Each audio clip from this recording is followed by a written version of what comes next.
Welcome back to Reading Through Mark. We are on Mark chapter 3, verse 1.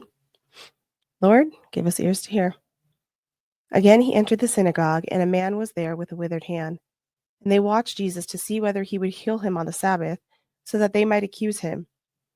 And he said to the man with the withered hand, "Come here." And he said to them, "Is it lawful on the Sabbath to do good or to do harm, to save a life or to kill?" But they were silent. And he looked around at them with anger, grieved at their hardness of heart, and he said to the man, "Stretch out your hand." He stretched out his hand, and his hand was restored. The Pharisees went out and immediately held counsel with the Herodians against him, how to destroy him.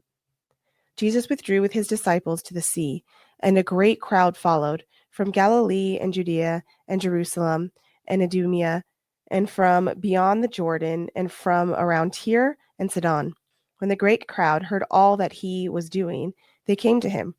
And he told his disciples to have a boat ready for him because of the crowd, lest they crush him, for he had healed many, so that all who had diseases pressed around him to touch him. And whenever the unclean spirits saw him, they fell down before him and cried out, "You are the Son of God." And he strictly ordered them not to make him known. And he went up on the mountain and called to him those whom he desired, and they came to him. And he appointed 12, whom he also named apostles, so that they might be with him, and he might send them out to preach and have authority to cast out demons. He appointed the 12, Simon, to whom he gave the name Peter, James, the son of Zebedee, and John, the brother of James, to whom he gave the name Boanerges, that is, sons of thunder. Andrew and Philip and Bartholomew and Matthew and Thomas and James, the son of Alphaeus, and Thaddeus, and Simon the Zealot, and Judas Iscariot, who betrayed him. Then he went home, and the crowd gathered again, so that they could not even eat.